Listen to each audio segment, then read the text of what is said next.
જસદણ બેઠક પર કોંગ્રેસ તરફથી કયા ઉમેદવાર ચૂંટણી લડશે તે હજુ સુધી નક્કી નથી થઈ શક્યું। ઉમેદવારની પસંદગીને લઈને કોંગ્રેસ હજુ પણ અવઢવમાં છે। ત્યારે ઉમેદવારોની યાદી દિલ્હી હાઈકમાન્ડ પાસે મોકલવામાં આવી છે અને દિલ્હી હાઈકમાન્ડમાં આજની બેઠકમાં જસદણના ઉમેદવારના નામ અંગે નિર્ણય પણ લેવામાં આવશે। હાઈકમાન્ડે 5 દાવેદારોને ફોર્મ તૈયાર રાખવા માટે સૂચના આપી છે, જેમાં ભોળા ગોહિલ, અવસર નાકિયા, ગજેન્દ્ર રામાણી, ધીરુભાઈ સિંગાળા અને મનસુખ ઝાએ ફોર્મ ઉઠાવ્યું છે। કોંગ્રેસ કોળી સમાજના ઉમેદવારને મેદાનમાં ઉતારવા માંગે છે, ત્યારે હાઈકમાન્ડ દ્વારા ફાઇનલ નામ નક્કી કરવામાં આવશે, જેને લઈને કોંગ્રેસ તરફથી ઉમેદવારનું નામ મોડું જાહેર કરાશે। વધુ માહિતી સાથે અમારા સંવાદદાતા હિરેન રાજગુરુ અમારી સાથે જોડાઈ ગયા છે। હિરેન, જાણવા માંગીશું, એક તરફ કુંવરજી બાવળિયા દ્વારા ફોર્મ ભરી દેવામાં આવ્યું છે, બીજી તરફ હજુ પણ કોંગ્રેસ અવઢવમાં છે કે આખરે ઉમેદવાર કોણ રહેશે। આજે હાઈકમાન્ડ દ્વારા નિર્ણય લેવામાં આવી શકે છે। જાણવા માંગીશું શું કે અપડેટ આ સમગ્ર મામલે આવી રહી છે।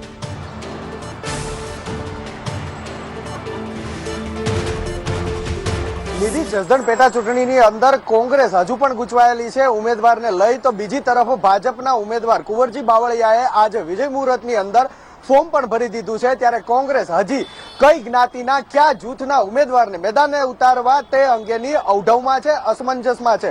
સૌથી મહત્વની વાત એ છે કે અત્યારે હાઈકમાન્ડ દ્વારા જેટલા પણ પેનલમાં નામ છે, એટલે કે 5 લોકો અને એ સિવાયના પણ જે દાવેદાર હતા, જેના નામ પણ કપાઈ ચૂક્યા છે, તેવા લોકોને પણ ફોર્મ ભરી અને તૈયાર રહેવા માટેનો એક આદેશ આપવામાં આવ્યો છે અને તેને લઈ અને તમામ લોકોએ અત્યારે ફોર્મ ઉપાડી લીધા છે, ફોર્મ ભર્યા છે અને ક્યાંક સોગંદનામા પણ કરી લેવામાં આવ્યા છે। સૌથી મહત્વની વાત, ભોળા ગોહિલનું નામ સૌથી વધારે આગળ રેસમાં ચાલી રહ્યું હતું, પરંતુ એક જ ઝાટકે હાઈકમાન્ડે તેના ઉપર વિશ્વાસ ન હોવાના કારણે તેનું નામ ઉડાડી દીધું હતું। તેમ છતાં પણ આજે હાઈકમાન્ડે તેમને ફોર્મ તૈયાર રાખવાનો આદેશ આપ્યો છે અને એ જ પરિણામે ભોળા ગોહિલે પણ ફોર્મ ઉઠાવી લીધું છે અને ફોર્મ ભરીને તૈયાર રાખ્યું છે। બીજી તરફ કોળી સમાજના ઉમેદવારને મેદાને ઉતારવાનું મન બનાવી ચૂકી છે કોંગ્રેસ, તેમ છતાં પણ પાટીદાર સમાજના 3 લોકોને ફોર્મ ભરવાને તૈયાર રાખવાની સૂચના આપી છે અને આ 3 લોકોએ ફોર્મ ઉઠાવી લીધું છે અને ફોર્મ ભરીને તૈયાર પણ રાખ્યું છે। તેની અંદર વિનુ ધડુકનો સમાવેશ થાય છે, ગજેન્દ્ર રામાણીનો સમાવેશ થાય છે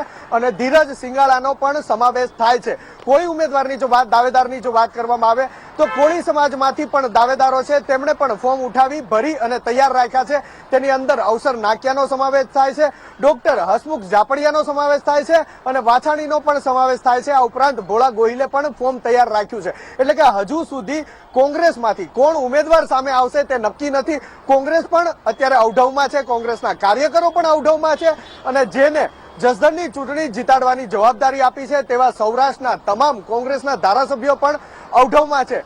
પાટીદાર સમાજને મેદાને ઉતારવો કે કોળી સમાજના ઉમેદવારને મેદાને ઉતારવો તે અંગેનો પણ હજુ સુધી નિર્ણય નથી લેવાયો। છેલ્લું જે અપડેટ મળી રહ્યું છે તેના ઉપરથી તેવું લાગે છે, પરંતુ ગઈકાલ રાત સુધીની જો વાત માનવામાં આવે તો ગઈકાલ રાત સુધી કોંગ્રેસનું હાઈકમાન્ડ મન બનાવી ચૂક્યું હતું કે પાટીદાર સમાજને ઉમેદવાર તરીકે ઉતારવા નથી, કોળી સમાજને તે ઉમેદવાર તરીકે ઉતારવા છે અને તેમને તે ચૂંટણી લડાવવી છે। અને આ અંતર્ગત 2 નામ સૌથી વધારે રેસમાં આગળ ચાલી રહ્યા હતા, તેમાંનું એક અવસર નાકિયા અને બીજું નામ ડોક્ટર હસમુખ ઝાપડિયા। આની વચ્ચે પણ ખેંચતાણ ચાલતી હતી।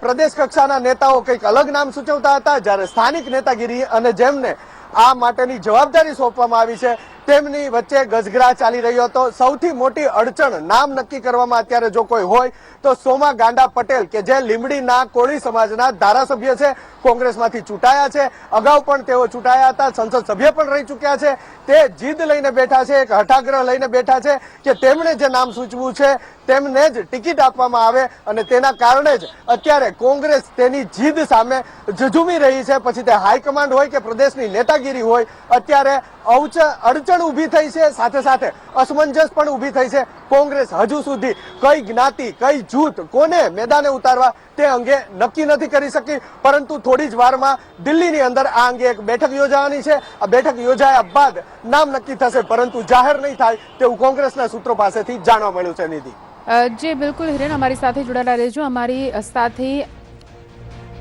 મનસુખ ઝાપડિયા ખુદ જોડાઈ ગયા છે, તેમની સાથે વાત કરીશું. તેઓ સંભવિત ઉમેદવાર છે કોંગ્રેસના.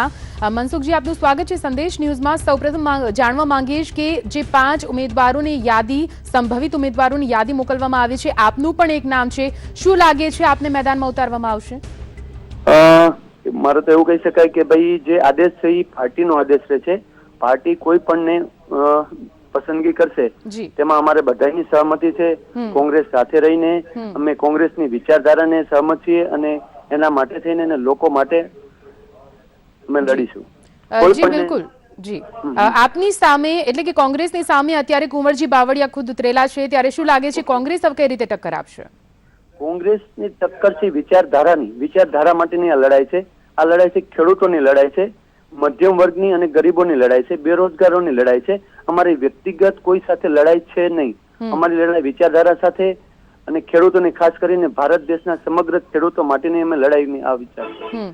જી બિલકુલ. એ પણ જાણવા માંગીશું ઝાપડિયા સાહેબ કે ચલો ત્યાં સ્થાનિક કોંગ્રેસની વાત કરીએ તો તે કંઈક અલગ કહી રહ્યા છે, જ્યારે કે હાઈકમાન્ડ કંઈક અલગ વિચારી રહ્યો છે.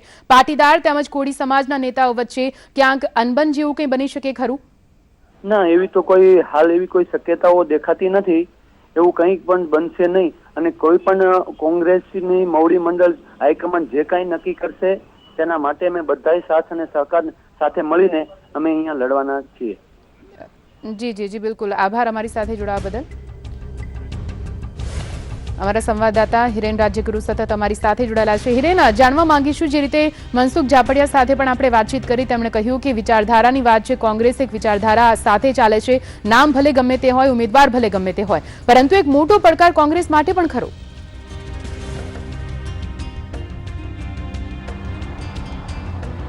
બિલકુલ, દર વખતે જ્યારે ચૂંટણીમાં ઉમેદવાર નક્કી નથી થતા હોતા ત્યારે કોંગ્રેસના કોઈ પણ વ્યક્તિને તમે પૂછી લો, આ જ જવાબ મળતો હોય છે.